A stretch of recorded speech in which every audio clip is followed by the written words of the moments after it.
सभी साथियों को नमस्कार। आप देख रहे हैं आप बात करें और मेरा नाम है सुरेंद्र कुमार। जैसा कि आप सभी को याद है कि गणपति जी के विसर्जन के बाद से पितृपक्ष का आगमन हो चुका है, यानी अभी से आज से आई थिंक कल से जो 15 दिनों का पखवाड़ा होता है वह हमारे पितरों को समर्पित रहता है। और इस दौरान में हम सभी को अपने पूर्वजों के नाम का तर्पण करना अनिवार्य होता है। तो इसमें मैं आपको बता दूं कि इसमें करना ये होता है कि जिस दिन हमारे पितरों का शरीर छूटता है, देहांत होता है, उस दिन की तिथि को हमें याद रखना होता है। और जिस दिन उनका अंतिम संस्कार किया था, जिस दिन उनका शरीर छोटा था, उस तिथि को उनका तर्पण करना होता है शास्त्रोक्त विधि से। अब साथियों, इसमें एक बात यह है कि कुछ लोग कहेंगे कि हम इसको नहीं मानते हैं, हम लिबरल हैं। और कुछ लोग भगवान बुद्ध की तस्वीर लगाकर लाइनें लिख देते हैं कि कौवे को दाना डालने से क्या वो पितरों तक पहुंच जाता है, सूरज को जल चढ़ा देने से क्या वो पितरों तक पहुंच जाता है, गाय को खाना खिलाने से क्या वो पितरों तक पहुंच जाता है, मछली को खाना खिलाने से क्या वो पितरों तक पहुंच जाता है, चींटियों को खाना खिलाने से क्या वो पितरों तक पहुंच जाता है। कई लोग भगवान बुद्ध की तस्वीर लगा कर कहते हैं, कई लोग संत कबीरदास जी की तस्वीर लगा कर कहते हैं। लेकिन सत्य तो यही है कि पितृपक्ष के समय में किया गया तर्पण सीधे हमारे पितरों तक अवश्य ही पहुंचता है, इसमें कोई संदेह नहीं है। और रहा सवाल उन लोगों का जो गुरु नानक देव जी का या भगवान बुद्ध का या फिर संत कबीरदास जी का उदाहरण देकर और हम लोगों को जो शास्त्रोक्त विधि से तर्पण करते हैं, अपने पितरों का पूजन करते हैं, उन लोगों को नीचा दिखाने की कोशिश करते हैं। वे लोग नहीं जानते हैं कि जिनकी तस्वीर लगाकर वे उनकी ही रचनाओं के सेंटेंस को वहाँ पे कोट करके और हम लोगों को नीचे दिखा रहे हैं, वे असल में एक बहुत ही ऊंची कैटेगरी के संत थे, बहुत ऊंची कैटेगरी के महापुरुष थे, महात्मा थे। तो उनकी जो साधना का लेवल था, उनकी सिद्धियों का जो लेवल था, वो हम और हमारे जैसे लोगों से बहुत ही अधिक ऊपर था। तो जिस स्थिति पे वो थे, जिस सिद्धि पे वो थे, जिस मानसिक स्तर पर वे थे, उस ऊंचाई पर आने के बाद यदि कोई कहता है कि मुझे पितरों का तर्पण नहीं करना है, तो वो चाहे तो ना भी करे, उसके लिए कोई बाध्यता नहीं है। क्योंकि हमारे शास्त्रों में कहा गया है कि जो व्यक्ति ईश्वर के चरणों में प्रीति रखता है और जो व्यक्ति भक्ति मार्ग पर आगे बढ़ चुका है, वो अपनी आने वाली 7 पुश्तों को, 7 पीढ़ियों को और अपनी पीछे गुजरी हुई 7 पीढ़ियों को तारने की क्षमता रखता है। तो जो तर्पण का हमारा उद्देश्य होता है वह भी यही होता है कि हमारे पितरों को हमारे किए हुए तर्पण से सुख प्राप्त होता है, उनको वैभव प्राप्त होता है। और जिस जगह पे, जिस शरीर में वो जीवन यापन कर रहे हैं, वहाँ पे उनको भाग्यों से मिलने वाले कष्ट कम हो जाते हैं और बहुत अधिक संख्या में ख़त्म भी हो जाते हैं। तो वे लोग जो महात्मा बुद्ध का और संत कबीरदास जी का फ़ोटो लगाकर सोशल मीडिया पे बकवास करते हैं कि कौवों को खाना खिलाने से पितरों तक नहीं जा सकता है, तो मैं उनको 2-3 उदाहरण देता हूँ। पहला उदाहरण तो ये है कि आप जब मनी ट्रांसफ़र करते हैं, आपका ना आपके हाथ में पैसा है और ना ही उसका आपको पता मालूम है, ना वो आपके सामने है, लेकिन फिर भी कुछ एक मोबाइल पे कुछ बटन दबाने के बाद सकुशल मनी ट्रांसफ़र हो जाता है और आपको फीडबैक भी आ जाता है कि वह पैसा जिसके पास आप भेजना चाहते थे वह उससे प्राप्त हो चुका है। पर टेक्नोलॉजी के इस युग में यदि कोई कहता है कि कौवे को खाना खिलाने से और गायों को खाना खिलाने से, कुत्तों को खाना डालने से क्या वो पितरों तक पहुंचता है, सूर्य को जल चढ़ाने से क्या वो पितरों तक पहुंचता है, तो मैं समझता हूं कि ये आज के ज़माने में, आज के टेक्नोलॉजी के युग में हास्यास्पद है। क्योंकि ये जो पद्धतियाँ हैं ये हमारे शास्त्रों में वर्णित हैं और हमारे शास्त्रों में जो भी वर्णन है वो सारा का सारा टेक्नोलॉजी पे ही आधारित है। बस अंतर इतना है कि ये जो हम पद्धति में जो बता रहा हूँ, पैसे भेजने की पद्धति, मैसेज भेजने की पद्धति, वीडियो कॉल वगैरह की जो सुविधाएं हैं, वे सब भौतिक विज्ञान से संबंधित हैं।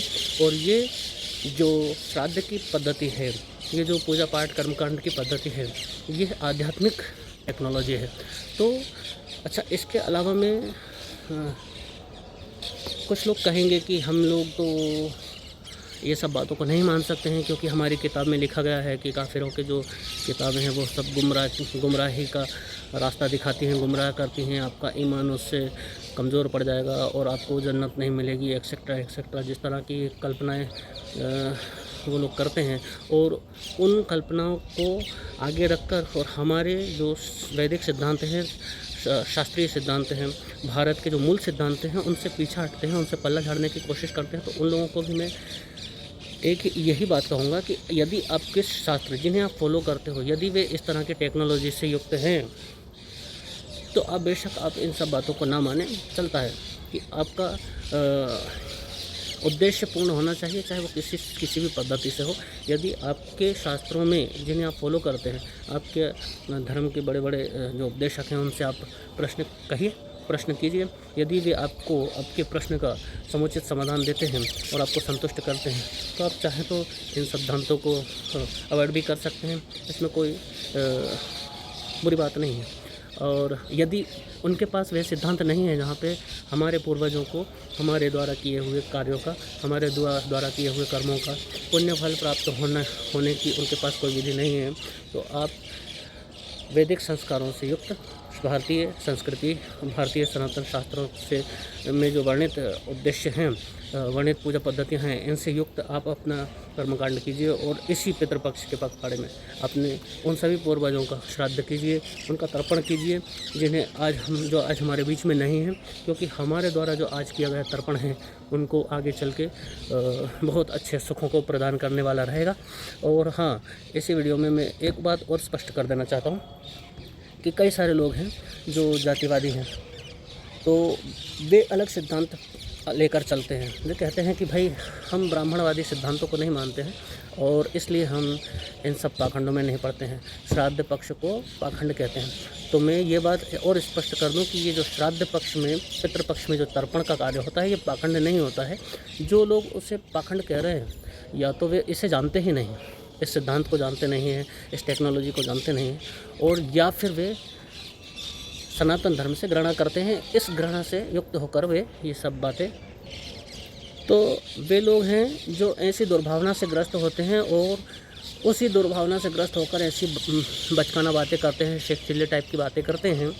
तो उन लोगों को भी मैं यही कहूँगा कि जो सनातनी शास्त्र हैं, सनातनी ग्रंथ हैं, वे सभी ब्राह्मणों के द्वारा रचित हैं, लेकिन ब्राह्मणों का सनातन धर्म में भगवान के सामने ब्राह्मण का मतलब अर्थ होता है कि जो ब्रह्म को प्राप्त किया हुआ व्यक्ति है वह ब्राह्मण होता है। जो पूजा पाठ में, पवित्रता में विश्वास रखता है वह ब्राह्मण होता है, और जो साधना पद्धति से में लीन रहता है वे ब्राह्मण होते हैं।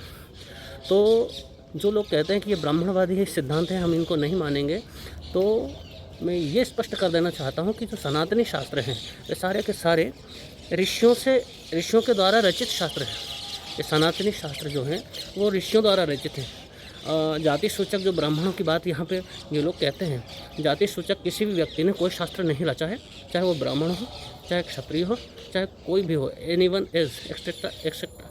तो उन सभी से भी मैं हाथ जोड़कर यही प्रार्थना करूँगा कि ये जो पितृपक्ष के पखवाड़े में आप दूसरे कई सारे तर्क देकर और इस सब पितृपक्ष में किए जाने वाली पूजा पद्धति से आप बचना चाहते हैं, कृपया करके इससे बचने की कोशिश ना करें।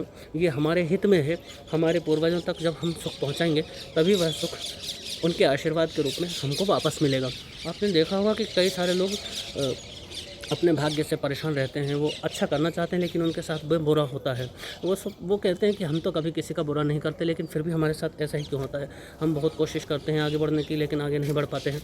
तो उसका सीधा सिद्धांत यही है कि जो आपके पितृ हैं, जो आपके पूर्वज हैं, वे सभी आपसे असंतुष्ट हैं, जिससे वे असंतुष्ट होकर हमारे ऊपर आशीर्वाद की वृष्टि नहीं कर पाते हैं, और जिसकी वजह से हमारे ऊपर आने वाली समस्याएं और अधिक प्रखर होकर हमारे ऊपर गिरती हैं। तो सभी से मैं अंत में यही निवेदन करूंगा कि पितृपक्ष में अपने सभी पूर्वजों का, जिनकी तिथि आपको पता है, जिनकी देह त्यागने की तिथि आपको पता है, उनकी उस तिथि पर उस पितृ का तर्पण करें। और तर्पण की विधि बहुत ही आसान है। आप किसी भी तर्पण की विधि की किताब में देखकर आप तर्पण की विधि सीख सकते हैं। कोई अधिक आवश्यक नहीं है कि आप इस कार्य के लिए किसी विद्वान को घर पे बुलाएं, किसी ब्राह्मण को घर पे बुलाएं। वे लोग जो ब्राह्मणों से घृणा करते हैं, ब्राह्मणों से ईर्ष्या करते हैं, उनके लिए कह रहा हूँ। और जो लोग यदि ब्राह्मणों को बुलवा कर और तर्पण करवाना चाहें तो उनके लिए ये सिद्धांत बहुत अच्छा है। तो वैदिक रीति से अपने पितरों का तर्पण करें, चाहे आपका नाम मोहम्मद अब्दुल सलीम हो या फिर आपका नाम जोसेफ आइंस्टाइन हो या जो पीटर डिसूजा हो, जो भी कुछ नाम हो, या आपका नाम बलवंत हो, यशवंत हो, रवि हो, राज हो, धीरज हो, धीरेन्द्र हो, कुछ भी हो। तो मेरी आप सभी से इनसे प्रार्थना है कि अपने पूर्वज जो आपके बीच में नहीं हैं आज, उन सभी की देह त्यागने की तिथि आपको यदि याद है तो आप उस तिथि पे उन पूर्वजों का नाम लेकर तर्पण करें। यही सनातन सिद्धांत है, यही भारतीय सिद्धांत है। और वो व्यक्ति जो भारत में रहता है लेकिन भारतीय शास्त्रों के अनुरूप अपना जीवन यापन नहीं करता है, वह अपना जीवन सफल नहीं कर पाता है। क्योंकि जो देखा जाता है ना साथियों, लोक और परलोक में सनातनी सिद्धांत ही एकमात्र ऐसे सिद्धांत हैं जिन्हें आप धर्म की संज्ञा दी जा सकती है, आप जिन्हें धर्म कह सकते हैं।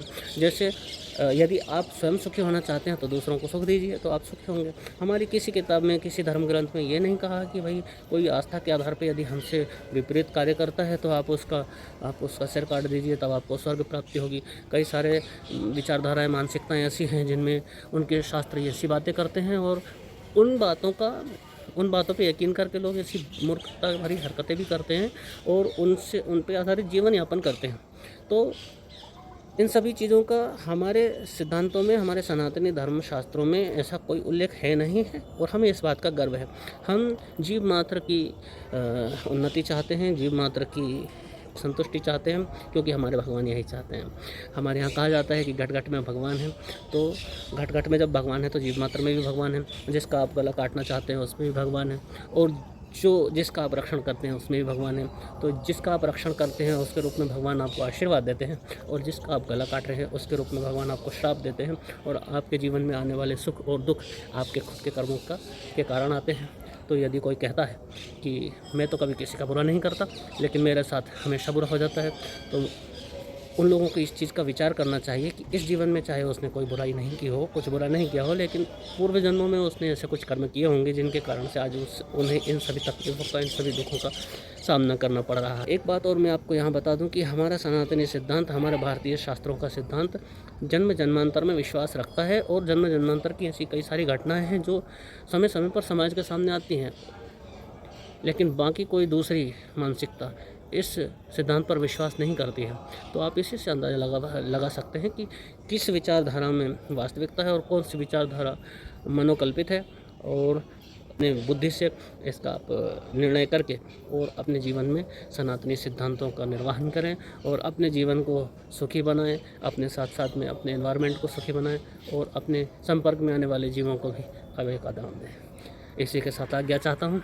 अच्छा, साथ ही साथ मैं प्रार्थना करता हूँ कि जिन लोगों ने चैनल को सब्सक्राइब नहीं किया है वे कृपया करके चैनल को सब्सक्राइब कर लें, और वीडियो पसंद आया हो तो लाइक करें। कुछ सुझाव यदि देने हो तो आप कमेंट्स कीजिए। आप जो कमेंट करेंगे उनको हम ध्यान में रख के अगले वीडियो में उनका निदान करेंगे। इसी के साथ आज्ञा चाहते हैं। जय श्री राम। तो साथियों, एक बहुत ही महत्वपूर्ण बात उस समय रह गई थी, बताना भूल गया था मैं एक्चुअली। जिन साथियों को पता नहीं है कि उनके पितरों का शरीर त्याग की स्थिति में हुआ था, उनके पूर्वजों का शरीर त्याग की स्थिति में हुआ था, यदि उनके जिन साथियों को ये पता नहीं है तो एक सर्वपितृ अमावस्या आती है। उस अमावस्या पे हम उन सभी पितरों का तर्पण कर सकते हैं जिनकी तिथि के बारे में हमें ज्ञात नहीं है या जिनसे हमारा कोई संबंध नहीं है। उन सभी लोगों का हम तर्पण कर सकते हैं उस सर्वपितृ अमावस्या पे। तो इस बात को आप नोट कर लें कि सर्वपितृ अमावस्या पे आप उन लोगों का तर्पण कर सकते हैं जिनकी शरीर त्यागने की तिथि आपको ज्ञात नहीं है, या फिर जिन मृत लोगों से आपका कोई संबंध नहीं है, उन लोगों का भी आप तर्पण उस तिथि पे कर सकते हैं।